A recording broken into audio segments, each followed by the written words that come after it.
안녕하세요, 이휘찬입니다. 문화외교관 하면 누가 떠오르시나요?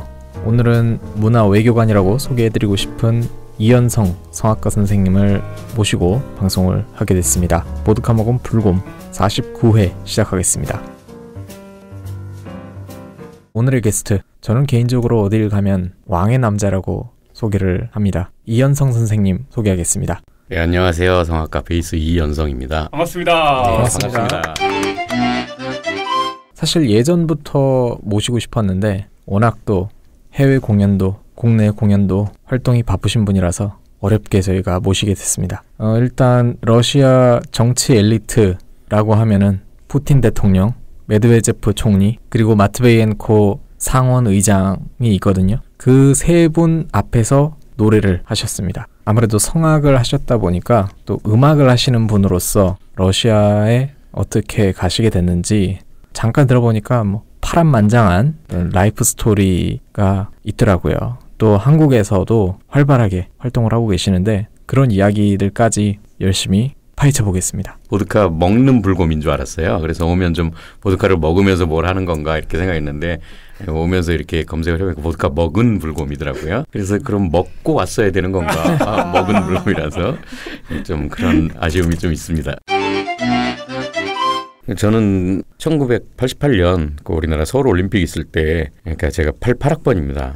대학에 들어갈 때에 러시아가 이제 그 올림픽에 그땐 소련이죠. 소련이 올림픽에 참가하기로 하면서 한국에 갑작스럽게 그 러시아 소련권, 구소련권 그 문물이 많이 들어오기 시작을 했어요. 문화예술 공연단도 많이 오고 그랬는데 그 전까지는 사실 쇼스타코비치의 교향곡이 금지곡일 정도로 우리나라가 러시아 문화예술에 관해서 굉장히 그 터부적인 정치적인 거죠. 이데올로기적이고 그런데 그 올림픽 이후로 갑자기 러시아 문물이 쏟아져 들어오기 시작했죠. 이제 그 중에 손쉽게 이제 들어오고 구할 수 있었던 게 음반이에요. 레코드 음반인데 제가 고향이 인천인데 인천에서 고등학교를 다니다가 음반을 하나 우연히 사게 됐어요. 그 인천에 동인천 지하상가라는 데가 굉장히 그 긴 지하상가의 제일 꼭대기에 지성 레코드사라고 음반 가게가 있었는데 1989년 4월 2일로 제가 기억하는데 음반을 하나 사게 됐습니다. 러시안 폭송스였어요.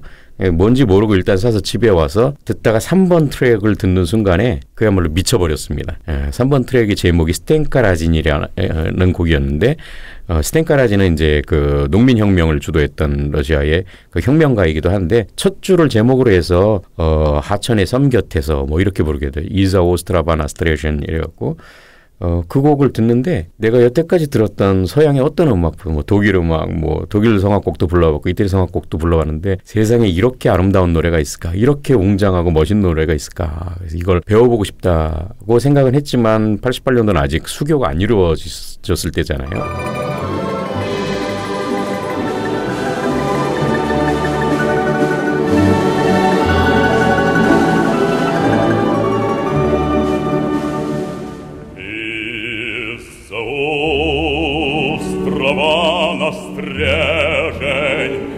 На простор речной волны выплывают расписные стенники розино-челны.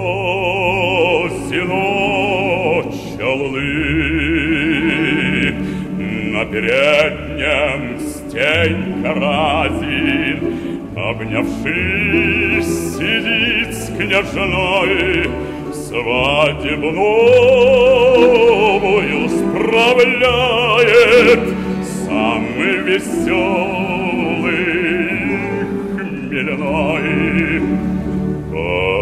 Позади слышен ропот, нас на бабу променял. Только ночь с ней провожался, сам на утро бабой стал. Этот ропот и насмешки слышит грозный атаман, и он мощною рукою гняли перы, сияли киста.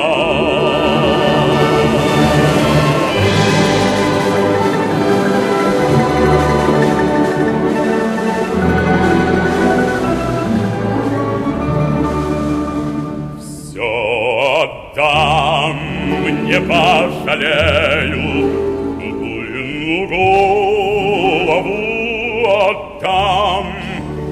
Расстается голос властный по окрестным берегам. Оно потупя и не жива, и не мертва, молча слушая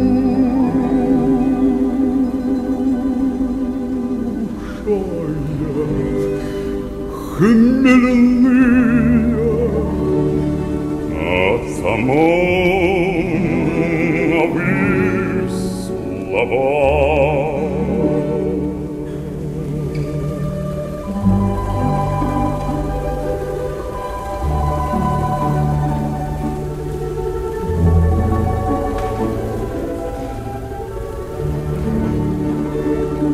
Волга, Волга, мать родная, Волга русская река, не видала ты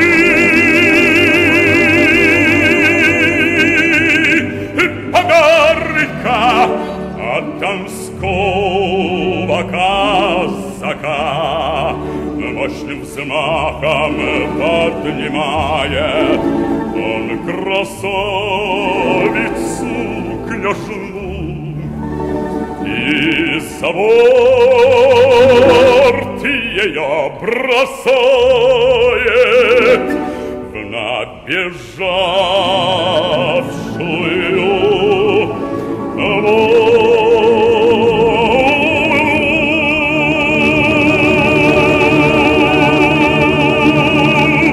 꿈만 갖고 이제 학교도 졸업하고 군대도 갔다 오고 그러고 우연치 않게 거제도에서 어떤 분을 만났어요. 그래서 저한테 이제 대학교 졸업하고 뭐 어떤 계획을 갖고 있느냐 그래서 제가 러시아로 유학을 가고 싶다고 하니까 마침 본인 선생님이 러시아에 있다 그러면서 소개를 해주셨어요. 그래서 그분이 이제 모스크바 음악원 교수들을 데리고 모시고 한국에 와서 마스터 클래스와 공연을 하는데 거기서 그 모스크바 음악원 교수님들을 만나서 오디션을 하고 이분들이 너는 오면 좋겠다 해서 95년 7월 28일 오후 3시 5분 비행기로 모스크바로 향하게 되었습니다. 국내에서 대학을 다녔을 때는 그때도 네. 이미 음대를 입학을 하셨던 거네요. 예, 저는 교회 음악을 공부를 하고 있었어요. 신학대학 교회음악과에서 교회음악을 공부해서 저는 원래 이제 교회음악가가 되기로 결심을 했었는데 러시아 음악을 만나는 순간 그 한 장의 음반 때문에 인생이 바뀌어버렸죠. 그래서 러시아 음악 전문가가 되어버렸습니다. 지금 한국에서 너무 러시아 노래가 하고 싶어서 제가 외국어 대학교 지금도 제가 그 학생을 지금은 학생은 아니겠죠. 그때 제가 배웠던 학생을 찾고 있어요. 찾아서 그때 당신이 가르쳐줘서 내가 이렇게 러시아 노래 하게 됐다고 좀 이렇게 만나보고 싶은데 이름은 기억하세요? 이름을 기억을 못해요. 너무 오래돼서 1992년도 일이니까 벌써 20년도 더 된 일이죠. 그 당시에 대부분이 제가 불렀던 노래들이 한국에서 학생이 러시아 노래를 부른 거는 거의 최초였죠. 왜냐하면 악보도 구할 수 없었던 시절에 유학 갔다 온 분들이 전해준 악보를 갖고 떠듬떠듬 그때 불렀던 그 카세트 테이프를 아직 녹음한 것을 가지고 있는데 지금 들으면 창피해서 제가 못 듣겠어요. 발음이 너무 웃겨갖고. 저희는 사실 초등학교, 중학교 뭐 거의 고등학교 때까지 그 소비에트 사회주의 사회라는 것에 대해서 굉장히 그 네거티브하게 교육을 받았죠. 진짜 거짓말 안 하고 초등학교 때는 소련 그러면은 정말 뿔 달리고 빨갱이라 그러니까 빨갈 거라고 생각을 했어요. 그러니까 90년대, 그 2000년 들어서기 전까지 90년대만 해도 러시아로 유학 간다 그러면 첫 번째로 저한테 하는 말이 그거예요. 그 무서운 나라에 왜 가느냐 그런 거였어요. 근데 가서 보니까는 오히려 한국보다 덜 무서웠어요. 단지 그런 건 좀 있었어요. 일단 공항에서부터 공항의 그 이민국 직원들부터 표정이 없는 거예요. 표정이 하나도 없어요. 그러니까는 어떻게 보면 좀 더 무섭죠. 오히려 인상을 쓰고 있는 것보다 더 무서울 수도 있잖아요. 사람이 아무 말도 안 하고 있으니까. 조명 자체도 대체적으로 어두웠고 그래서 약간은 좀 그런 느낌이 있었지만 다른 사람들이 느끼는 거에 비해서 저는 덜했던 게 왜냐하면 기대감이 굉장히 컸거든요.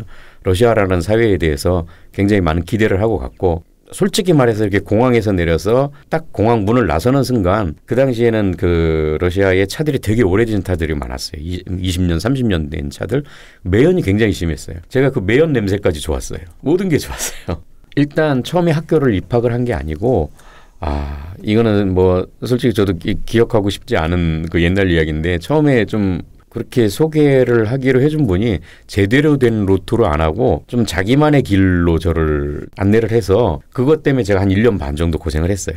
뭐 어쨌든 학교가 이래저래 돼갖고 한 1년 반을 제가 시간을 그냥 허비했죠. 사실상 허비하고 1997년도에 제가 그 그네신 음악 아카데미에 입학을 했습니다. 그래서 저를 가르쳐 주시던 그 말첸코라는 볼셰 극장 가수셨는데 교수님이 한 1년 반 정도 가르치시더니 그 당시에는 사실 그 러시아의 교육기관의 교수님들 월급이 형편없었죠. 네. 그래서 외국에 틈만 있으면들 나가셨는데 이분을 시칠리아에서 교환 교수로 부르시면서 제가 갑자기 교수님이 없어진 거예요. 근데 그때에 이제 제가 처음에 러시아 가서 배우던 선생님이 너 그러면은 그 차이콥스키 음악원에 베이스 선생님이 한 분 있는데 이분한테 가보지 않겠느냐라고 제안을 해주셔서 가서 딱 레슨을 받았는데 첫 번째 레슨에 서로 선생님도 제가 저도 선생님이 마음에 들었어요. 그래서 옮기기로 했죠. 그래서 그네신에서는 제가 학부 과정에 있다가 한국에서 학부를 마치고 갔으니까 처음에 스타지오를 1년을 하고 그다음에 박사 과정에 준한다고 할 수 있는 아스피란트라 과정을 3년 동안 하고 그러는 과정 중에서 또 오페라 극장 시험을 봐서 합격을 했죠. 한국에서도 공부를 하셨고 네. 러시아에서도 하시면서 어떤 차이점이 있었는지 일단은 그건 제 생각에는 교육 전체적인 이야기인 것 같아요. 우리는 교육이 목적이 그렇잖아요. 대학교 가기 위해서, 좋은 대학 가기 위해서, 그리고 대학 가면 좋은 직장 가기 위해서 그랬는데 제가 공부할 때만 해도 교육 자체가 목적이었어요. 혹시 이 방송을 들으시는 분들 중에 음대 다니시는 분들은 아시겠지만 한국에서는 그 전공 레슨 시간이 일주일에 1시간이거든요. 그런데 러시아에서는 일주일에 3시간을 하더라고요. 왜냐하면 전공이 제일 중요하니까요. 한국에서는 일주일 한 번 배우고 그 다음 주에 만약에 무슨 일이 있어서 뭐 휴강을 하거나 이러게 되면은 한 2주 만에 배우는 경우도 있고 그럼 다 잊어버리잖아요. 근데 여기는 일주일에 3번이니까 이틀에 한 번씩 그 전공을 배우는 거예요. 이틀에 한 번씩이니까 잊어버리기는커녕 오히려 목이 쉴 틈이 목을 좀 휴식을 취할 틈이 없을 정도로 이렇게 공부를 하게 되고 가장 포인트는 뭐냐면 막 내가 공부를 해야 되는 게 아니라 공부를 하게 돼요. 그냥 그 시스템에 나를 맡기면 그냥 하게 되는 거예요. 성악을 공부를 하면 우리나라에서는 성악 선생님밖에 없어요. 반주자는 자기가 데려오거나 이래야 되는데 아마 요즘에는 그래도 반주자 선생님이 있는 학교를 두고 있는 학교를 좀 볼 수 있는데 러시아는 반드시 반주자 선생님이 따로 있습니다. 뭐 영어로 치면 콘서트 메스터, 러시아어 발음으로 깐체르메스테르라 그러는데 이 선생님이 따로 있고 그리고 자기 성악 선생님이 있고 그렇습니다. 반주자에 대한 대우가 러시아는 다르다고 하더라고요. 그 반주자라고 부르지를 않죠. 보통 깐체르메스테르라 그래요. 다 선생님이에요. 다 나이 드신 선생님들이고 그리고 음악을 가르쳐주는 분은 나의 성악 선생님보다도 오히려 반주자 선생님들이 나를 가르쳐 주십니다. 일주일에 3번을 공부를 하는데 그중에 2번은 반주자 선생님, 성악 선생님 같이 가르치시고 마지막 한 번은 반주자 선생님하고 같이 공부를 해요. 나중에 얘가 좀 완성이 됐다 이래서 너 콩쿨 나갈래? 하고 제안을 하는 분이 성악 선생님이 아니고 반주자 선생님이 선생님 너 이러이러한 콩쿨이 있는데 한번 나가보지 않을래? 그래서 제가 이제 그 선생님 제안을 듣고 콩쿨 나가서 입상한 것들도 있고 그러니까 반주자 선생님들이 이렇게 보는 눈이 뭐랄까 더 깊어요. 뭐 제가 학생일 때만 해도 반주자 그러면은 그냥 그야말로 앞에서 독주나 독창하는 사람 뒤에서 그냥 이렇게 맞춰주는 사람 정도로 생각했는데 제가 유학 갔을 때 러시아에서는 그게 다 깨져버렸어요. 그야말로 오히려 나를 가르치기도 하고 성악가를 가르치기도 하고 키워내기도 하고 그리고 그냥 밑에서 받추는 게 아니라 음악을 완성시키는 그런 사람이 바로 러시아에서는 반주자입니다. 콘서트 메스터 그렇죠. 칸체르메스터입니다. 콩쿨도 많이 나가신 걸로 알고 있는데 네. 일단 1999년이 푸시킨 탄생 200주년의 해여서 모스크바에서 푸시킨에 관한 행사가 굉장히 많았었습니다. 근데 그중에 이제 콩쿨이 있었는데 거기를 한번 나가보지 않겠느냐. 그러니까 이거는 막 국제적인 성악 콩쿨은 아니에요. 이렇게 한번 페스티벌 콩쿨이죠. 이제 푸시킨 탄생을 기념하는 콩쿨. 그것 때만 한번 하고 없어진 콩쿨이에요. 거기에 출전한 것이 저한테는 이제 첫 번째 커리어가 됐죠. 거기 가서 입상을 하고 사실 그 초창기의 러시아는 이렇게 소비에트 이후에 그런 잔재들이 많이 남아 있어갖고 돈이 많지 않았어요. 그러니까 뭐 콩쿠르하고 상금을 많이 준다거나 이런 게 별로 없었거든요. 그때 콩쿠르 입상한 곳이 러시아어로 센트랄리 도므라보트니콥 이스쿠스투, 그러니까 문화예술 종사자의 집, 문화예술 종사자 센터 이런 데인데 그게 모스크바에서는 굉장히 중요한 곳이에요. 그러니까 문화예술 전반적으로 아우러서 아주 좀 그래도 권위 있고 그런 분들이 모이는, 말하자면 뭐 어떤 그 문화예술 전반적인 이야기도 하고 토론도 하고, 그러는데 거기에 300석짜리 이제 공연장도 있고 전시홀도 있고 뭐 바도 있고 그렇습니다. 그런데 그 콘서트홀에서 이제 콩쿠르이 이루어졌었는데 부상으로 주어진 것이 1, 2, 3등 입상한 사람들에게는 언제든지 자기들이 원하면 홀을 대관을 해주겠다. 이제 거기도 나름 좀 비싼 홀이었거든요. 그래갖고 제가 지금까지도 모스크바 갈 때 전화해서 저 가는데 음악회 한번 할게요. 그러면 지금까지 저한테는 무료로 대관을 해주세요. 아니 혹시 뭐 계약서 같은 거 받아놓으신 거 있으세요? 혹시 거기에 담당자께서 혹시나 어디 가시거나 없으시면 안 되는 거 아니에요? 지금 이제 그분이 엥겔스 게오르기브나라고 관장이신데 그분이 연세가 많으세요. 80이 넘었어요. 그래서 그 생각을 해요. 다음에 가면 그 계약서라도 받아놔야겠다. 왜냐면 그분이 돌아가시면 이제 그러니까요. 네. 그거 엄청난 좋은 기회를. 아마 근데 이제 그분도 아마 이 사람이 그렇게 자주 와서 공연을 할 거라고 생각을 안 했을 거예요. 네. 제가 갈 때마다 가서 하니까 아마 그것만 해도 뭐 웬만한 콩쿠르의 상금 이상은 제가 이미 받았는 것 같아요. 모스크바의 벨라 보체라는 그 이태리어인데 이제 모스크바에서도 그냥 그 이태리어를 그대로 써서 콩쿠르 합니다. 벨라 보체 그러면은 아름다운 목소리라는 뜻의 이태리어예요.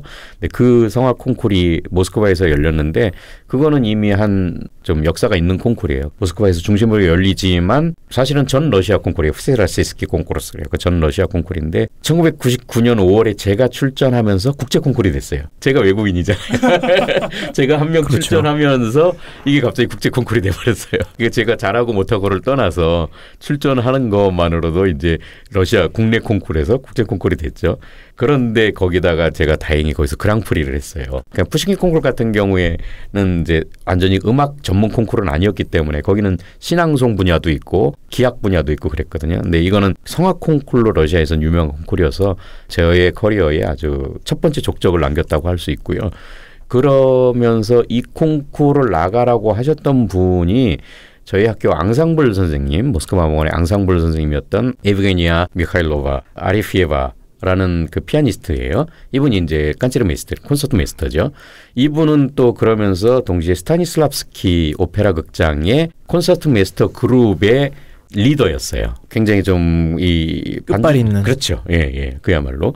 그러면서 이분이 이제 그 벨라보체 콩쿠르를 추천을 해줬는데 그 콩쿠르이 끝나자마자 너 우리 극장의 오디션을 한번 봐라 그러시는 거예요. 그래서 너무 놀랬죠. 왜냐하면 그 이름은 여러분들한테는 생소하지만 러시아 모스크바 안에서는 볼쇼이 극장 다음에 거의 제2의 극장인 셈이거든요. 그게 이렇게 수직적인 관계로 1, 2위라기보다도 사실은 조금 다른 극장이에요. 볼쇼이 극장이 뭐 아주 오랜 전통을 가진 그런 아주 고풍스러운 극장이다. 그런다면 스타니슬랍스키 극장은 좀 젊은 극장이에요. 스타니슬랍스키가 세계 연극 연출사를 새로 쓴 사람이잖아요. 그래서 러시아 전역에 가면 스타니슬랍스키라는 이름의 드라마 연극 극장이 있는데 모스크바에만 유일하게 음악 극장이 하나가 있는 게 저희 극장이에요. 정확한 이름은 스타니슬랍스키와 니미르비치 단첸코를 기념하는 오페라 발레 극장이었습니다. 이 두 사람이 연출자가 모여서 그러니까 발레 연출자하고 그다음에 드라마 연출자가 모여서 우리가 음악 극장을 하나 만들자 해서 만든 게 이 극장인데 여기는 뭐가 재밌냐면 연출이 재밌어요.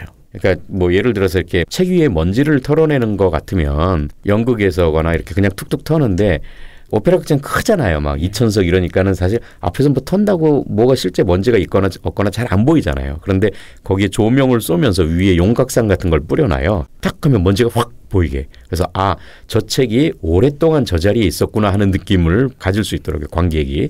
즉 뭐냐면 영화 같은 오페라를 추구하는 곳이고 저희 그 당시에 연출이 이제 그런 말을 자주 했어요. 그 언어를 모르는 사람이 와서 이 오페라를 봐도 이해하고 갈 수 있도록 하자. 오디션도 3차에 걸쳐서 봐요. 처음에 이렇게 연습실 같은 데서 피아노 반주로 보고 합격하면 실제로 공연을 하는 그 2,000석짜리 극장에서 피아노 반주로 또 노래를 합니다. 그거는 그 사람 목소리가 이 극장에 울릴 수 있는가 없는가를 보는 거고요. 세 번째로는 그 똑같은 극장에서 오케스트라 반주로 노래를 합니다. 그러니까 오케스트라 반주를 했을 때 목소리가 들리는가 안 들리는가 이런 걸 보는 거죠. 마지막 4차로 면접을 하고요. 그것까지 다 통과하면은 이제 입단을 하는 건데 제가 다 통과하고 그 당시에 저하고 한국인이 2명이 입단을 했어요. 한 40명 정도 오디션을 해서 6명이 합격을 했는데 그중에 2명이 한국인이었죠. 그 극장도 최초로 한국인을 받은 그런 최초에 2명을 동시에 받으신 거네요. 네, 그렇죠. 스타니슬랍스키 극장에서 활동을 하셨던 기간이 얼마나 되죠? 1999년에 제가 입단을 해서 7월에 오디션을 보고 이제 9월부터 시작을 해서 2003년 제가 귀국할 때까지 있었죠. 그러면 거기서 월급도 받고. 그렇죠. 그게 아주 기분이 뭐랄까요, 째져요. 그게 그렇죠. 외국인이 그 스타니슬랍스키 극장에 입단을 해가지고 월급 받으면서 일을 한다. 그게 이제 러시아 사람들하고 줄을 같이 쫙 서요. 줄을 쭉 서서 이제 회계 창구에 거기에 자기 근무한 내역서가 있어요. 그걸 내면 쫙 계산을 해서 이렇게 줘요. 그러면 이렇게 러시아 돈으로 루블로 받아서 오고 그랬죠. 혹시 실례가 안 된다면 첫 월급이 얼마였는지 여쭤볼 수 첫 번째 있을까요? 월급이 달러로 환산했을 때 170달러 정도 됐었습니다. 그게 이제 가능한 게 러시아인들은 이렇게 입단을 하게 되면 일단 살게 해줘요. 거처를 줍니다. 혼자 사는 사람은 기숙사라도 주고 그다음에 뭐 멀리서 왔거나 부부 뭐 이렇게 가족들이 같이 왔다 그러면 나라에서 집을 주고 어쨌든 국립이니까요. 국립극장이니까. 그래서 주는데 이제 아까 제가 그 얘기를 살짝 넘어갔는데 면접에서 이제 그런 질문을 하더라고요. 당신은 외국인인데 우리가 극장에서 여태까지 외국인을 써본 적이 없는데 알아보니까 외국인을 쓰게 되면 우리가 외국인을 쓰는 거에 대한 세금을 나라에 내야 된다. 그래서 이제 저하고 이제 합의를 본 게 그거죠. 월급만 받고 너가 일을 하겠느냐. 일단은 제가 모스크바에 살고 있었으니까 오케이 그러고 딱 월급만 받고 일하겠느냐. 그래서 그것만 해도 어디예요. 솔직히 러시아에서 공부해서 러시아 기관에 이렇게 일을 할 수 있다는 게 월급을 받으면서요. 그때 일하셨을 때는 아마 금전적인 것보다는 경력에 대한 부분이 컸기 때문에 그렇죠. 또 그렇죠. 단원이 되시면 그러면 하루 일과는 어떻게 되세요? 일단 이제 몇 시에 딱 출근해서 몇 시에 퇴근해서가 아니라 뒤에 직원 출입구에 들어가면 그 시간표가 있어요. 스케줄표가 있습니다. 거기 쫙 보면 누구가 어느 날 어디에서 어느 홀에서 뭐 예를 들어서 201호 연습실에서 몇 시부터 몇 시까지 트라비아타 연습 뭐 오페라 제목이죠. 오페라 제목을 넣고 이거 연습 이러면 하루에 오페라 몇 개를 연습을 해요. 따로따로 연습을 하고 그러고 집에 가는 거예요. 저녁에 공연이 있는 날은 저녁에 공연하고 가고 만약에 저녁에 공연이 있는 단원 같으면은 주로 이제 낮에 연습을 잘 안 넣어놓죠. 우리나라 같은 경우는 사실 오페라 극장이 있지만 오페라 극장 안에 오페라 단이 없어요. 오페라 단이 있는 극장이 우리나라에는 하나도 없습니다. 서울에만 해도 오페라 극장이라고 할 수 있는 건 예술의 전당 오페라 극장 하나밖에 없거든요. 다른 극장들은 전부 다목적 홀이에요. 다목적 콘서트 홀이고 이런데 오페라 극장 안에 왜 오페라 단이 없냐면 오페라 단 그러면 제가 일하던 스타니슬랍스키 극장의 오페라 단에 이제 그 시무식을 할 때 전체가 다 극장 안에 모인 적이 있는데 700명이 모이더라고요. 하긴 연출하시는 분도 계셔야 됐을 때 오케스트라 단원만 벌써 100명이 넘잖아요. 오케스트라 단원, 그다음에 발레 단원, 그다음에 합창 단원, 그리고 뭐 성악가 그룹, 요거 이제 무대에 보이는 사람들이고 위에 그 디렉지아 그러니까 이제 행정부 감독이라던가 뭐 지휘자, 연출자, 그리고 이제 눈에 보이지 않는 부분들이 이 도구를 만드는 사람들. 뭐 미술가라던가 그렇죠. 무대를 만드는 사람들 또 무대를 옮기는 사람들 의상을 만드는 사람들 분장하는 사람들 이렇게 하면은 500명은 훌떡 넘습니다. 아하. 저도 그 숫자를 보고 깜짝 놀랐어요. 그러니까 한국에 오페라 단이 있을 수 없는 게 뭐냐면 러시아는 그게 다 소비에트 시절에 국가에서 운영을 하는 거였잖아요. 근데 한국은 이게 오페라단이 거의 사립이에요.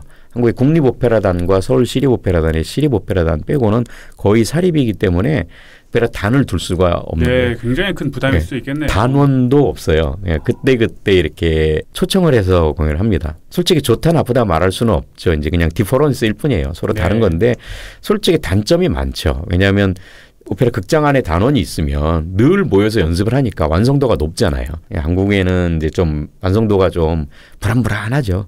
그래도 이제 한국의 예술가들이 뛰어나기 때문에 그렇게 짧은 연습 기간 안에도 정말 완성도 높은 작품들을 만들어내시는 건 뭐 박수를 치고 뭐 감사할 일이긴 그렇죠. 하죠. 그분들이 만약에 모였다면 훨씬 더 높은 그렇죠. 퀄리티가 나올 수 있었을 이렇게 건데. 막 단원제가 있어갖고 예. 실제로 러시아에서처럼 맨날 모여서 연습을 하고 이랬다면 예. 훨씬 높은 공연들이 나오죠.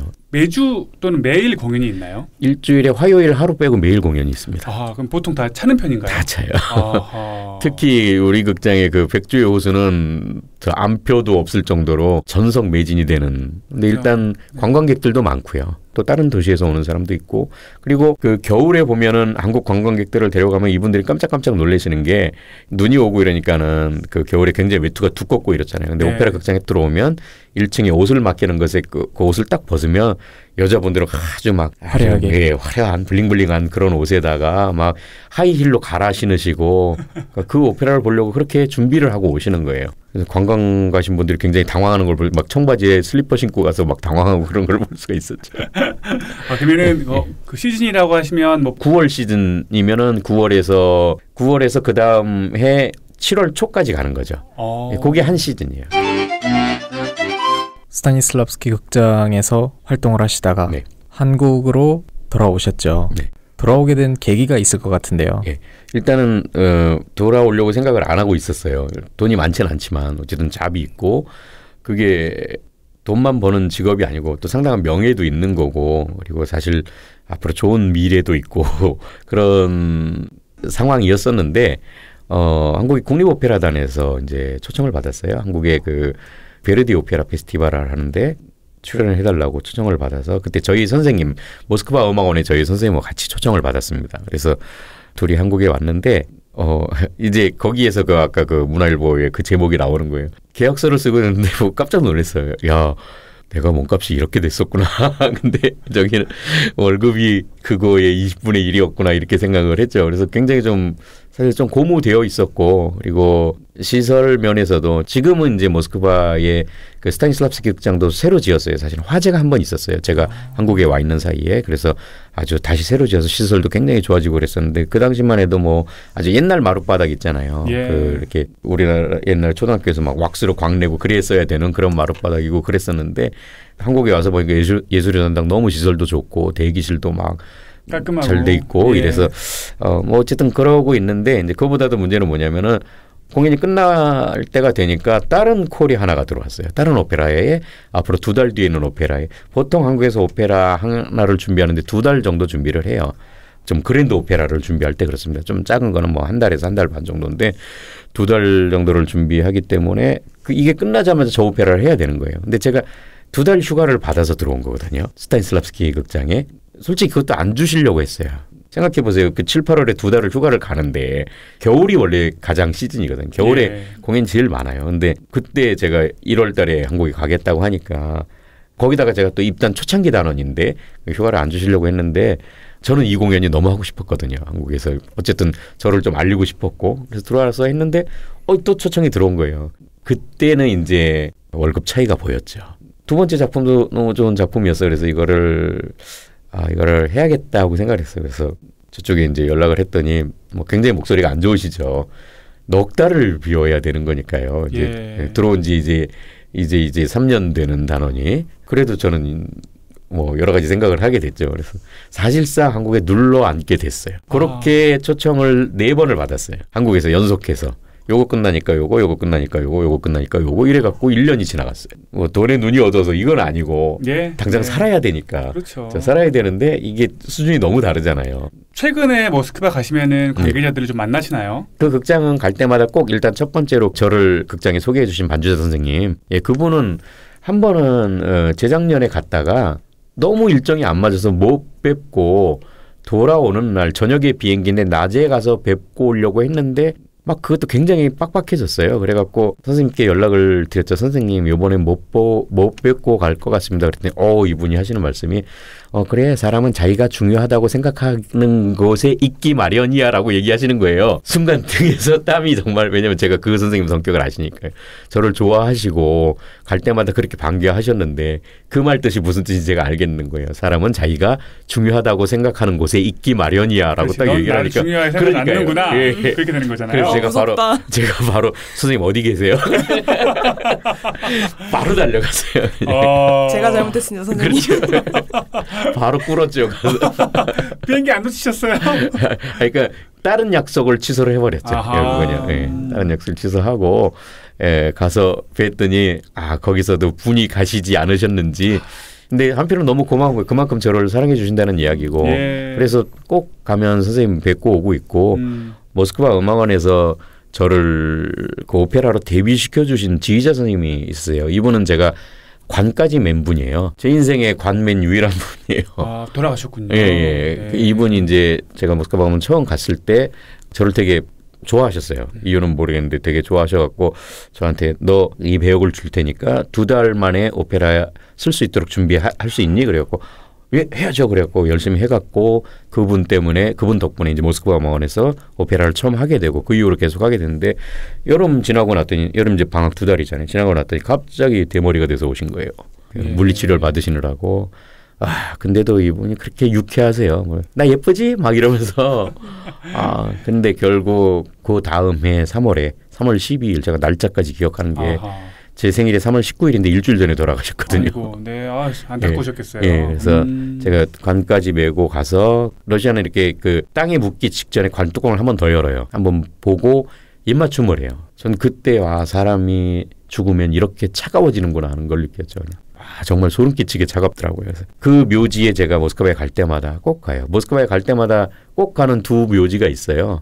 이분 묘지하고 그리고 이리나 아르히포바라고 저의 스승이신 루드밀라 남 선생님이 또 스승인 분인데 이분이 제가 세 번째로 나왔던 콩쿠르 카잔에서 열린 글린카 콩쿠르의 조직위원장이세요.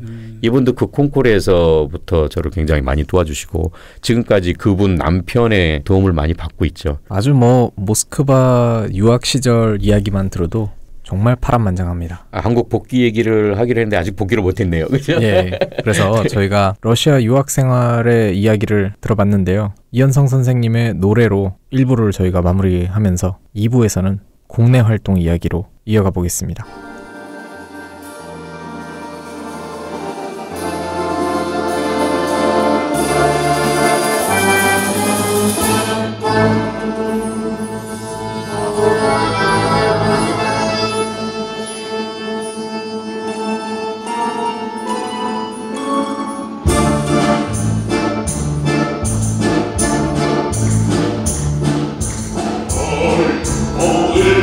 Oh,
이현성 선생님하고 함께하고 있는데요.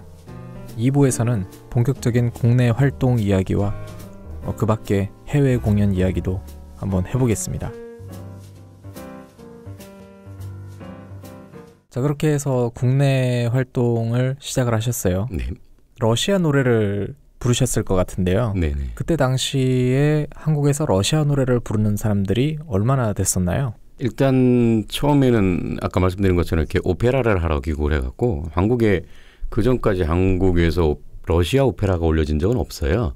그래서 이제 이태리 오페라, 뭐 베르디라던가, 뭐 도니제티라던가, 뭐 이런 이태리 오페라를 중심으로 활동을 하고 있었는데 이렇게 오페라 공연은 그렇고 개인 공연 같은 걸 할 때 저를 이제 공연에 와서 노래해달라고 그러면 이제 뭐 전체 공연 중에 뭐 서너 곡을 제가 불러야 되거나 이런 경우에 요청이 들어오는 레파토리가 있어요. 예. 모래시계 나왔다고. 그렇죠. 모래시계의 주제가. 근데 저는 모스크바에서 그 전에 유학을 하면서 백학을 불러본 적이 한 번도 없어요. 왜냐하면 이게 성악곡이 클래식 성악곡이 아니거든요.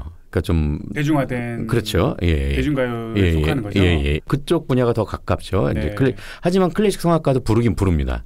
학생이고 이럴 때 그걸 부를 일이 한 번도 없었어요. 근데 제가 모스크바에서 유학을 하고 있는 데는 한국에서 그 기간 동안 모래시계 드라마가 있었고 그래서 한국에서 굉장히 유명해졌고 요셉 갑손의 목소리로 한국에서 유명해졌는데 한국에 오니까 그 노래를 불러달라고 그래서 제가 급히 그 팩스로 악보를 모스크바에서 받아서 그걸 공부해서 하게 되는데 지금까지 진짜 한 1000번도 더 불렀을 거예요 아마. 뭐 거의 저의 뭐 완전히 뭐 흔히 말하는 18번이 돼서 아직까지도 많이 부르고 있고요.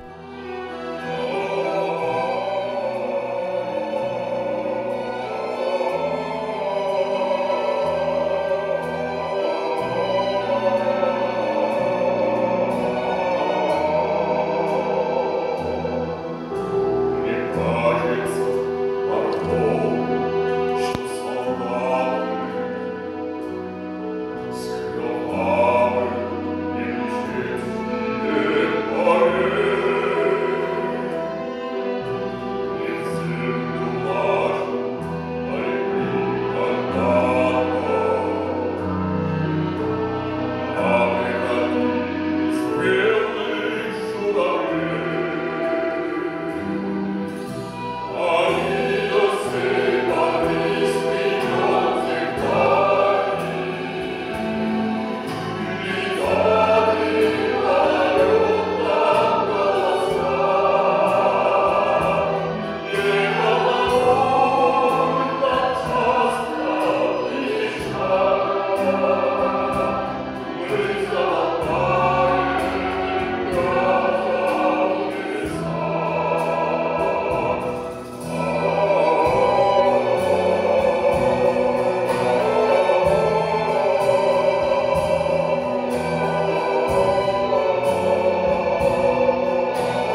저를 개인적으로 초청해서 하는 공연에 제가 주로 이제 러시아 레파토리를 하기 시작을 했죠. 뭐 클래식한 공연이라면은 뭐 이렇게 러시아 국민악파 5인조를 중심으로 해서 뭐 차이콥스키, 라흐마니노프, 쇼스타코비치 가곡들을 부르고 그랬는데 그렇지 않고 약간 대중적인 공연이다 그러면 백학, 검은 눈동자, 뭐 그다음에 테트리스 주제가 뭐 그런 노래들을 이렇게 많이 불렀죠. 근데 이제 한참을 그렇게 노래 부르니까 어떤 분이 그러더라고요. 저한테 이제 한국에서 그 러시아 노래 갖고 먹고 살 수가 없다.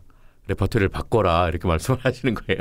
근데 저는 그것 때문에 러시아에 갔고 러시아 노래 때문에 갔고 러시아 노래를 공부했고 그 시간이 너무 행복했고 그걸로 콩쿠르에 나갔고 그래서 극장에서 입단을 해서도 이제 러시아 오페라를 주로 많이 했거든요. 프로코피에프라던가 뭐 림스키 코르사코프라던가 뭐 차이콥스키라던가 이런 사람 작곡가들의 작품을 많이 하고 그랬는데 한국에 와서 이제 러시아 오페라를 러시아어로 한국의 성악가들이 못하니까 오페라를 올리지를 못해요.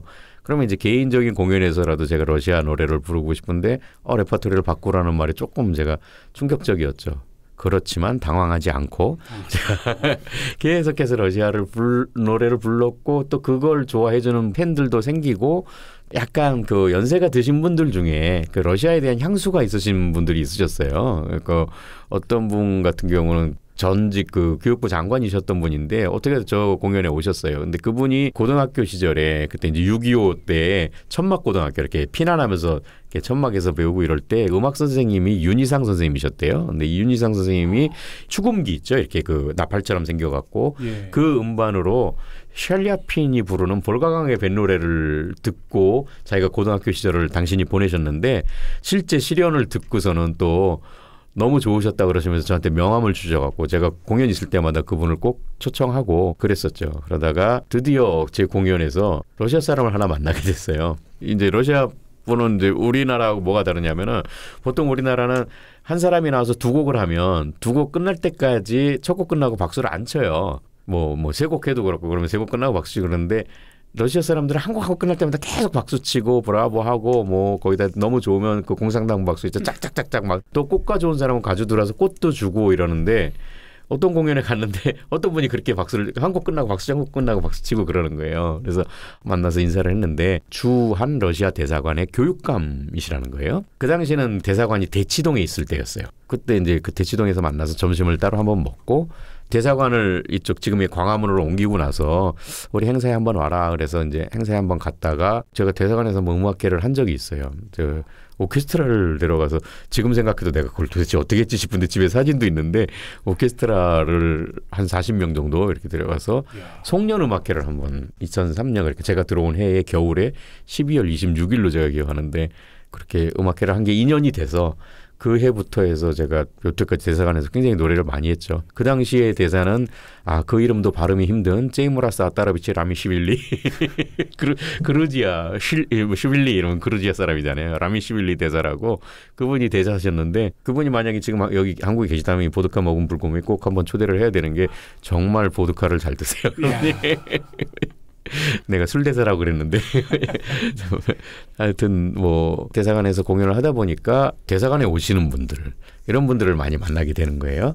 저는 그냥 단순한 음악가고 뭐 예술가고 성악가고 막 정치에 관심 있고 이런 것도 아닌데 그런 분들을 자연스럽게 많이 만나게 됐죠. 대사관 행사에 오시는 분들이 그런 분들이 많고 그러다가 2007년에 저를 또 러시아에서 굉장히 많이 키워주신 저희 스승이신 율두밀라 남 스승님이 돌아가셨어요. 그래서 너무 충격적이었죠. 뭐 그 소식을 듣고는. 그래서 제가 대사님한테 연락을 해서 주한 러시아 대사관에서 3번 빼고요. 사정이 있어서 3번은 다른 데서 하고 여태까지 계속 대사관 안에서 율두밀라 남 추모 음악회를 해오고 있습니다. 그러면서 국내에서 자연스럽게 공식 행사에 가서 노래하는 일들이 많이 생기게 되더라고요. 대사관에서 오신 분이 뭐 예를 들어서 이렇게 외국어대학교 교수님이랑 고려대학교 교수님이라던가 우리 학교의 행사에 와서 그래서 제가 고려대학교는 러시아 노어 노문학과 30주년 40주년 때 다 가서 노래했고요. 심지어는 고려대학교 100주년 행사에서도 제가 노래를 했어요. 예, 고려대가 노어과는 있는데 노어 노문학과는 있는데 음대가 없잖아요. 어쩌면 제가 그 틈새 시장을 잘 들어간 거라고도 할 수 있고 외국어대학교도 러시아어 교육 60주년 그래갖고 그 행사 때 제가 가서 노래하고 각 대학에 러시아어 콘서트과 그 행사들 이런 데 가서 노래하는 일들 많이 생기고 뭐 그러다 보니까는 자연스럽게 뭐 레퍼토리 중에 한 70% 정도가 러시아 레퍼토리가 되더라고요. 그리고 2006년에는 쇼스타코비치 탄생 100주년 기념 콘서트를 제가 했어요. 한국에서는 아마 음악가들도 쇼스타코비치가 성악곡이 있다는 걸 모르세요. 성악곡이 가곡이 한 103곡 정도 되고 오페라도 있고 그렇습니다. 그래서 2006년에 쇼스타코비치 탄생 100주년 기념 그 성악곡 콘서트를 했고요. 또 제가 칼리닝그라드 콩쿠르 갔을 때 그 쇼스타코비치로 특별상을 받았어요. 저하고는 좀 쇼스타코비치는 좀 인연이 좀 있습니다. 또 우리 선생님의 별명이 왕의 남자지 않습니까? 그렇다면은 러시아의 정치 3인방 네네. 그들 앞에서 노래를 하게 된 계기가 네. 궁금해집니다. 예. 왕의 남자라고 해서 이제 푸틴 대통령하고 이렇게 뭐 노래하고 뭐 앉아서 밥도 같이 먹고 차도 한잔하고 뭐 이랬단 얘기는 아니죠. 물론 그런 얘기는 아니고 그분들이 이제 참석하는 행사에 노래하게 됐는데 처음에는 그 메드베데프 대통령 때 그 2010년 G20 때 메드베데프 대통령만 국빈 만찬을 했어요. 1대1로 국빈 만찬을 하는데 그때 이제 공연을 하거든요. 저한테 연락이 와갖고 처음에는 누가 장난치는 줄 알았어요. 청와대에서 연락이 와갖고 얘기를 듣고 보니까 이제 사실에 근거한 이야기여갖고 공연을 했죠. 근데 정말 좋더라고요. 청와대 노래하니까 기분이 좋긴 좋더라고요. 예, 그리고 이제 나중에 대통령이 직접 악수도 하고 그때 같이 노래했던 CBS 소년소녀 합창단하고는 지금까지 인연이 돼서 같이 제가 하는 공연에서 초청도 하고 서로 가서 이렇게 공연도 하고 같이 공연 많이 합니다. 그 다음에는 2013년에 그 우즈벡 대통령 이슬람 카리모프 우즈벡 대통령 오셨을 때 또 청와대에서 연락이 와서 가서 공연하고 그때는 우즈벡어로 노래를 했어요. 죽을 뻔했어요. 우즈벡어는 또 다르잖아요. 네. 그러니까 저한테 써서 보내줬는데 이제 우즈벡 노래 제가 레파토리가 없으니까 여기 수소문해서 찾았어요. 근데 여기 보니까 읽기는 읽겠는데 무슨 말인지 하나도 모르겠는 거예요. 그때 했던 노래를 지금 이렇게 첫 구절만 들려드리면은 혹시 이제 러시아어를 아시는 분들이 들으면 저건 뭔 소리요 이렇게 하실 건데 베포연 요르텐덴버르고보헤 이런 노래가 있어요. 이걸 이제 성악적으로 딱 불러야 되는데 무슨 뜻인지 모르니까 잘 안 외워지는 거예요. 정말 외우느라고 힘들었어요. 제 옆에 있던 사람이 그러니까 청와대 안에서 대기실에서 제 옆에 있던 사람이 야 나도 외우겠다 그래. 제가 하도 반복을 하니까 왜냐면 이게 노래라는 게 이게 시간 예술이기 때문에 깜빡하는 순간 그냥 지나가 버리거든요. 하여튼 뭐 그래서 그렇게 또 우즈벡 대통령 앞에서 노래를 했었고 청와대에서 네. 주는 페이에 비하면 외울만하지 않습니까? 그건 그렇죠. 청와대 페이가 쏠쏠한가 보네요. 좀 괜찮습니다. 대한민국 청와대인데요. 그 푸틴 대통령은 청와대에서 노래한 게 아니고 명동의 을지로 입구역 롯데 호텔과 백화점이 있는 중간에 푸시킨 동상을 2013년 11월에 제막식을 했죠. 그때에 마침 또 한러 대화에 참석자 푸틴 대통령 한국에 오셨을 때 그 제막식에 참석을 하셨어요. 그때 제가 푸시킨의 시에 의한 나는 당신을 사랑했었어 야 바슬류빌 이 노래를 했는데 어떤 분이 저 아래서 아주 각도를 기가 막히게 사진을 찍어주셨어요. 제 어깨 뒤로 바로 푸틴 대통령이 있는 거예요. 그러니까 그게 이제 야외 공연이기 때문에 이렇게 앉아서 듣는 게 아니라 뒤에 쫙 서 계셨거든요. 푸틴 대통령 있고 옆에는 이제 롯데 사장님도 계셨고 주러 한국 대사님, 주한 러시아 대사님 다 계셨고 또 조금 지나가면 세르게이 라브로프 그 러시아 외교부 장관 그런 사진을 딱 찍어서 보내주셔갖고 그 해에 인사 많이 받았어요. 아주 그 사진 덕분에. 예, 그리고 그 다음 해에 마트비엔코 상원 의장이 한국에 오셨다. 정말 잠깐 있다 오셨어요. 거의 뭐 아침에 왔다가 저녁에 가신 걸로 제가 알고 있는데 제가 고향 인천이잖아요. 고향 인천인데 인천이 러시아와 역사가 또 깊어요. 그 발약 함대라는 함대가 러일 전쟁 때 인천 앞바다에서 일본 함대하고 싸우다가 패하게 생겼어요. 그러니까 이 함대 함장이 우리가 패해서 포로로 끌려가서 굴욕을 당하느니 죽자 이래갖고 자폭을 해요. 자폭을 하면 인천이 그 밀물과 썰물이 있잖아요. 그래서 이 물이 이렇게 들어올 때에 그 잔해들이 인천 앞바다로 흘러 들어온 것 중에 그 함대에서 제일 중요한 게 함대 깃발이거든요. 그 깃발을 인천 그 시민 중에 뭐 어부겠죠 아무래도 근데 그 사람이 가지고 있다가 그것을 이제 박물관에 기증을 했는데 이 소식을 러시아에서 알게 돼요. 그래서 러시아에서 우리나라가 프랑스에서 막 규장각 가져오듯이 저 깃발을 좀 가져오자 우리나라에. 러시아 충성심의 상징이거든요. 우리가 잡혀서 포로가 돼서 막 나라가 또 나중에 포로 협상하고 이래야 되잖아요. 굴욕을 당하지 말고 자폭을 하자. 이게 정말 충성에 관한 그런 상징이 되어버렸기 때문에 저 깃발을 좀 가져오자 했는데 뭐 그런 것 때문에 제가 또 고향이 인천이고 러시아에서 공부했고 그러니까 그 일에도 제가 좀 관여하게 되고 이제 그러다가 그 마트비엔코 상원의장이 한국에 오셨다가 인천에 들러서 점심을 먹고 그 인천 앞바다에 그 연안부두라고 항구가 있는데 배가 자폭한 바다를 향해서 비석을 세웠어요. 기념비를 세웠죠. 그래서 그 비에 러시아에서 웬만한 그 인사들이 오시면 거기에 헌화를 하고 가도록 좀 분위기가 그렇습니다.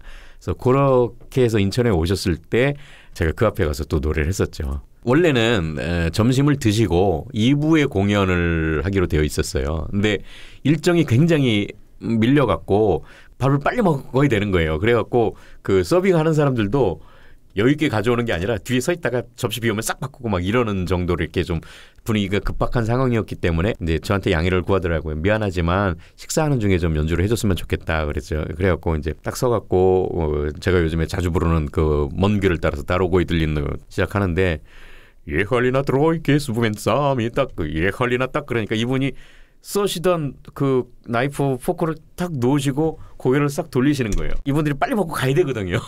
비행기 타러 가야 되는데 끝까지 안 드시더라고요. 노래 끝날 때까지. 그게 굉장히 인상이 깊었어요. 저는요. 이미 기본 매너가 예술가에 대한 기본 매너가 있으신 분이셨네요. 아 저분이 괜히 마트비엔코가 아니구나 이 느낌은 딱 들더라고요. 다른 분들은 바로 옆에 있는 사람들은 이제 굉장히 곤란한 거죠. 이분이 안 드시니까. 그런데 저쪽에 계신 분들은 빨리 먹고 가야 된다 이 생각에 그냥 막 쓸고 있는데 바로 옆에 하고 앞에 있는 분들은 뭐 이렇게 하다가 자기들도 놓고 그러더라고요. 그 마트비엔코가 여자지만 그 포스가 정말 장난이 아니더라고요.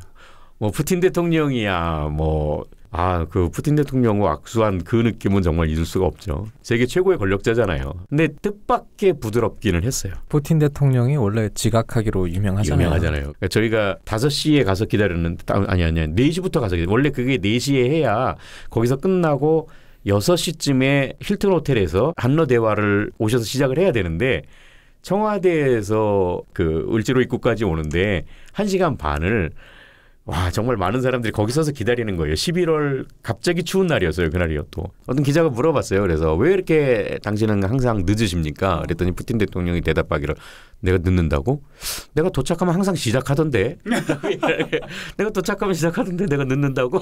라고 얘기하는 거예요. 엄청난 사고방식입니다.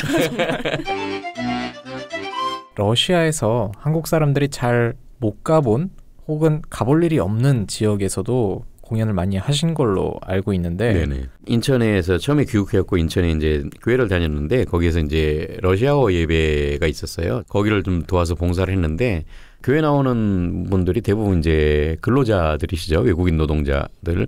그중에 한 분이 깜사몰스크나 아무레라는 도시에서 오신 분이 있어요. 혹시 들어보셨어요? 깜사몰스크나 아무레. 아무르강의 깜사몰스크라는 도시인데 여기가 도시 역사가 한 70년밖에 안 돼요. 여기 소비에트 시절에 그 잠수함하고 전투기를 만들려고 만든 도시예요. 굉장히 그 아카데믹한 도시죠. 학자들하고 그다음에 아주 고급 기술자들 이런 분들이 오셔서 있는 도시인데 인구도 얼마 안 돼요. 인구도 한 30만이 채 안 되나 그래요. 여기에 계신 분이 한 분이 이제 한국에 근로자로 와 있다가 인천에서 일을 하시다가 우리 교회를 오시게 됐죠. 근데 이분이 제 노래를 되게 좋아하셔갖고 한 번은 이제 이현성 당신 노래 이렇게 혹시 음반이 있으면 소장했으면 좋겠다. 그래서 제가 뭐 이렇게 녹음한 음반은 없고 공연 실황을 녹음한 게 있는데 그거라도 좋으냐고 좋다 그래서 제가 드렸어요. 근데 이분이 이제 고향에 가느라고 비행기를 탔다가 옆자리에 어떤 남자가 앉았길래 당신은 어디 사느냐 그랬더니 자기하고 같은 곳에 사는 거예요. 깜사몰스크 나무래. 여기서 왔다 그러니까 그러면은 뭐 하는 사람이냐 그러니까 음악 한다고 그러는 거예요. 그러니까 그래요? 그러면은 이 음반을 한번 들어봐라고 음반을 건네준 그 남자는 그 깜사몰스크 나무래 음악학교 교장 선생님의 아들인 거예요. 그래서 자기 고향에 가서 이제 그 엄마하고 자기 학교의 지휘자하고 이렇게 불러오고 이거 한번 들어봅시다 하고 딱 들어봤는데 이 사람 불러오자 이런 거예요. 그래갖고 그 사람이 한국에 다시 왔을 때 그 친구가 한국에 오면 악기를 많이 사가서 낙원상가에 자주 가요. 그래서 낙원상가 옆에 있는 설렁탕 집에서 처음 만났어요.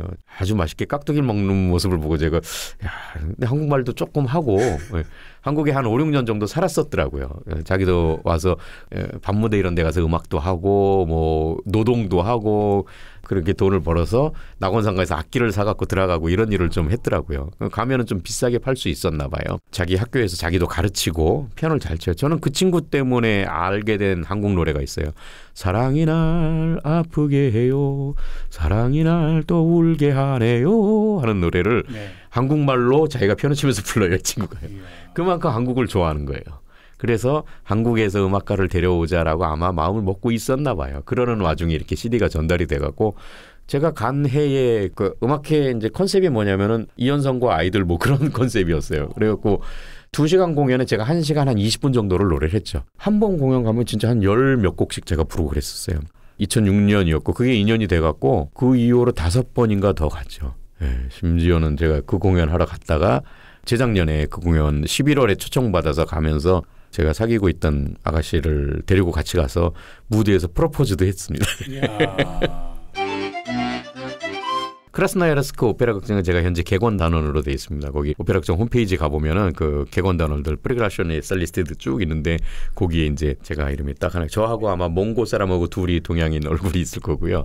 예. 크라스나야르스크라는 도시는 사실 그렇게 뭐 특별한 저희가 없는 도시예요. 그렇죠. 심노불 집회에 나오는 정도? 예. 지금 뭐 이렇게 막 특산품도 없고 그런데 뭐가 유명하냐면요.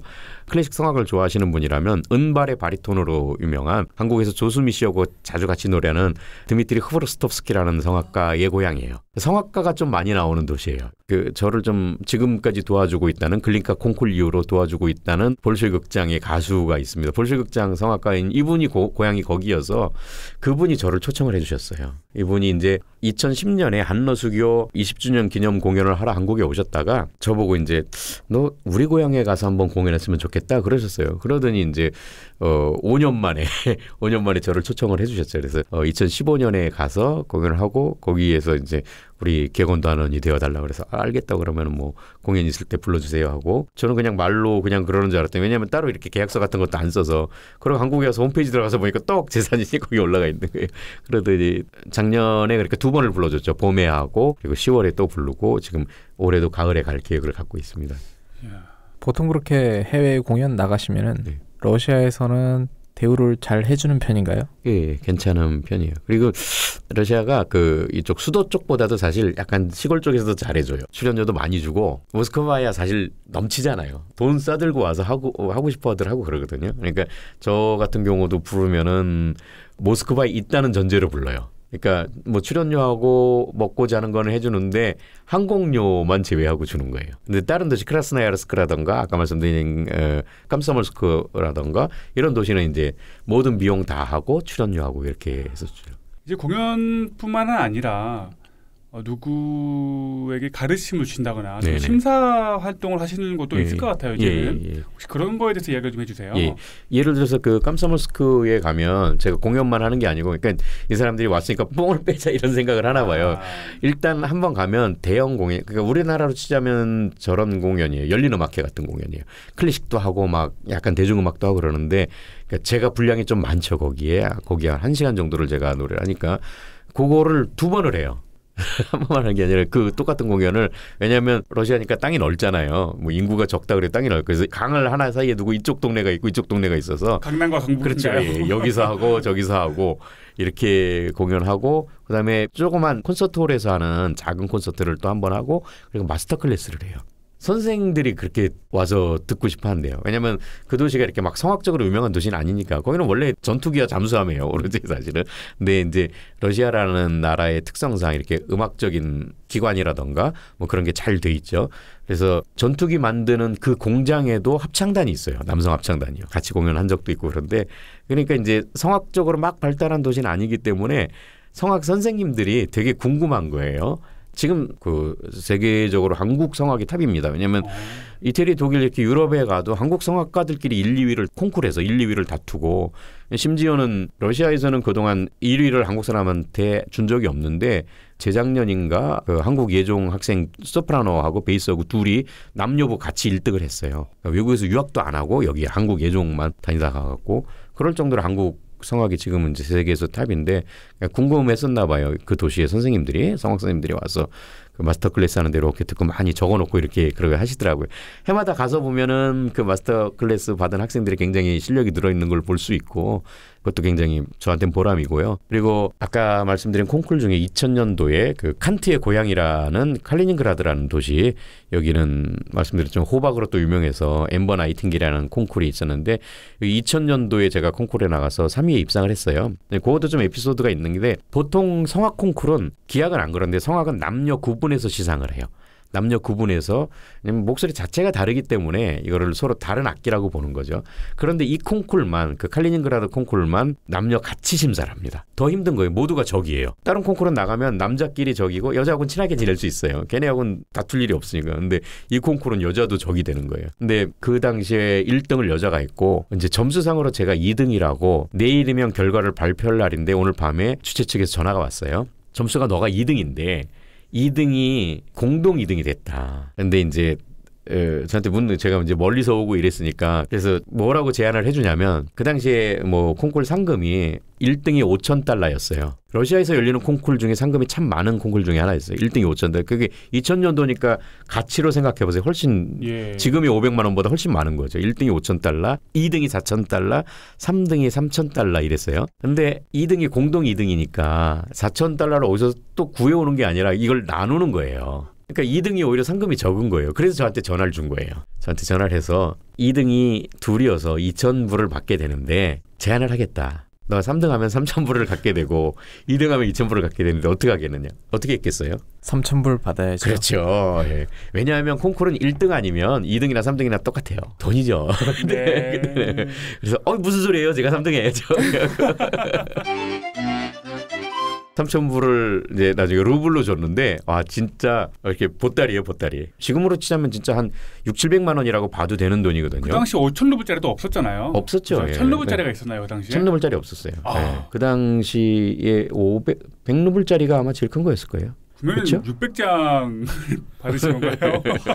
진짜 한 보따리 받으셨네요, 정말. 그래갖고 그거 받아갖고 이제 시상식 끝나고 밤에 집에 들어와갖고 침대 쫙 뿌리고 그 위에 누웠죠. 만인의 로망인 그 돈 위에다가. 돈방석이 아니라 돈 침대. 얼마 전에 봤던 영화 아가씨 한 장면 생각나네요. 네, 그런 장면이 나오거든요. 그래서 그 콩쿨에서 그렇게 입상을 하고 이제 모스크바로 돌아왔죠. 그래서 모스크바 돌아와서 그 당시 한국 유학생들한테 막 피자헛에 가서 엄청 쏘고, 막 한국에 돌아오니까 2003년이니까는 이제 인터넷을 하지 않으면은, 그러니까 다 끊기죠. 그렇죠. 예. 그래서 하기 시작을 했어요. 그러다가 이제 시간이 많이 흘러서 SNS라는 게 나오기 시작을 했잖아요. 페이스북에 보시면은 이제 제 초등학교 동창들이랑 보면 좀 비웃기도 하는 게 뭐냐면, 제가 꼭 러시아 말을 써놓거든요. 근데 그게 왜 그러냐면, 러시아 친구들하고 친구가 되다 보니까, 유학할 때 친구들하고 친구가 되다 보니까 이 친구들이 묻는 거예요. 야, 이게 뭐냐? 뭐 한국말로만 써놓으니까 그냥 러시아말을 써놓자. 그래서 러시아와 같이 써놓고 이렇게 하는데, 그러다가 친구 신청이 온 사람 중에 하나가 16년 전에, 그러니까 2000년도에 제가 가서 입상한 그 칼리닝그라드 콩쿨의 심사위원장이 친구 신청을 하는 거예요. 조직위원장이. 그 사람은 그 콩쿨을 만든 사람이에요. 그래서 친구 신청을 해서 막 이야기를 하고 있다. 갑자기 2016년 4월에 이 콩쿨이 열리는데 당신 심사위원으로 와줬으면 좋겠다. 그거야말로 정말 그 금이환영인 거예요. 그러니까 제가 그쪽이 고향이 아니지만 그쪽에서 했다가 한국에서 활동을 하고 있다가 거기 심사위원으로 가는 거잖아요. 그래서 그 콩쿨에 가서 심사위원으로 있다 왔습니다. 근데 제가 제일 어린 심사위원이었고요. 그 나머지 심사위원들은 제가 입상했던 그 시절부터 심사위원이에요. 선생님을 심사하셨던 그렇죠. 분들이랑 예, 같이 심사를 한 거죠. 푸시킨 메달 받은 소식들도 들어서 알고 있으시니까 많이 이렇게 저를 지켜주시더라고요. 그래서 감사했죠. 그 푸시킨 메달을 이제 수여받으신 얘기를 좀 해주세요. 푸시킨 메달은 제가 처음 입상했던 푸시킨 콩쿨이 열린 해 1999년에 제정이 됐습니다. 푸시킨 탄생 200주년을 기념으로 해서 제정이 돼서 외국에서 러시아 문화예술에 공로를 세운 사람들한테 주기 시작을 했는데요. 현재까지 한국에서는 1999년부터 시작해서 10명이 수상을 했습니다. 근데 그중에 이제 음악가로서는 제가 첫 번째죠. 그동안 뭐 외국어대학교 혹은 고려대학교 교수님이라던가 이렇게 러시아어에 관계된, 러시아 문학에 관계된 분들이 받으셨고요. 이 푸시킨 메달을 제가 아무래도 그 외교관들, 이제 대통령들, 정상들 앞이나 그런 데서 노래해서 아마 외교 라인에 좀 제가 소개가 됐던 것 같아요. 그래서 푸시킨 메달 받기 전해에는 라브로프 장관, 외교부 장관이 주는 외교 훈장을 받았거든요. 그 이후에 이제 푸시킨 메달을 받게 됐는데, 요거는 정말 제 인생에서 가장 큰 의미고 제 가장 큰 상이죠. 대통령이 주는 상이고 명예도 명예고 올해 2월 달에 모스크바에 갔을 때 푸틴 대통령 방한했을 때 의전 담당관이었던 올가 이오노바가 정말 무섭더라고요. 제가 러시아에 가면 그 공연장에 연락 안 하고 찾아와요. 2번을 제가 아주 깜짝 놀랐어요. 이렇게 온다고 연락 안 하고 찾아와요. 그런데 요번에도 와갖고 제가 이제 푸시킨 메달에 관해서 이야기하면서 혹시 당신이 그랬더니 나는 그렇게 말은 못한다 그러는데 아마 조금 영향력을 발휘해 준 것 같아요. 지금은 이제 언어가 굉장히 자유로워서 오는 사람들이 많더라고요. 제가 뭐 막 러시아어를 잘한다고 해도 사실상 깊은 전문 분야로 들어가면 조금 저도 많이 막히거든요. 뭐 생활로에 강한 편이고 어떻게 하면 러시아어로 웃길까 이걸 연구를 많이 했고 그래서 러시아 뭐 농담 개그 이런 걸 많이 하는 편인데 어쨌든 한러수교가 작년으로 25주년이 됐고 이제 곧 30주년을 맞이하고 있는데 나라 외교가 이어지는데 어쨌든 문화예술이 그 앞에 선다는 거는 누구도 부인할 수 없는 사실이지 않습니까? 그러니까 조금 더 아주 깊은 심장으로 그 나라를 이해하고 그렇게 돌아왔으면 좋겠어요. 현재 문화예술계에 유학을 하고 있는 분들 그리고 지금 좀 이른 시절에 가서 공부하고 오신 분들 그런 분들이 좀 더 장을 열어주셨으면 그럴 수 있는 장을 예를 들어서 제가 부러운 것 중에 하나가 뭐 대한민국 사람들 다 일본을 싫어하지만 저도 일본 싫어하지만 참 부러운 게 뭐냐면 러시아의 이본스카이 베스나 일본의 봄이라는 해마다 열리는 그 행사가 있어요. 이게 러시아 민간이 만든 거예요. 러시아에서 일본이 좋아서 오신 사람들이 그걸 만드는 일본 문화예술 행사가 열리는 주간이 있거든요. 우리도 한국에서도 러시아의 주관, 또 러시아에서 한국의 주관 이런 것을 통해야 서로 이해할 수 있고 그런 것을 통해서 외교 관계가 더 아름답게 이루어지지 않을까 좀 그런 생각을 많이 해보고 있습니다. 네, 아쉽지만 보내드려야 될 시간이 됐는데요. 아쉽네요, 저도. 저희 방송에 출연하신 소감 한 말씀 부탁드리겠습니다. 네, 일단 굉장히 아주 즐거웠고요. 이 방송을 그 러시아를 알고 있는 분들도 듣지만 또 알지 못하시는 분들도 듣잖아요. 그래서 그런 면에서 굉장히 좀 많은 사람들이 들었으면 좋겠다 이런 욕심이 있습니다. 오늘 대화 너무 즐거웠고 기회가 되면 또 와서 다 하지 못했던 뭐 사할린에 관한 이야기들 뭐 이런 이야기들도 좀 나눴으면 좋겠습니다. 문화 외교관으로서 또 큰 활약 계속해서 기대를 하겠습니다. 더불어 제2의 이연성이 배출되기를 바랍니다. 감사합니다. 2부를 마무리하면서 볼가강의 뱃노래를 들려드리겠습니다. 감사합니다. 수고하셨습니다.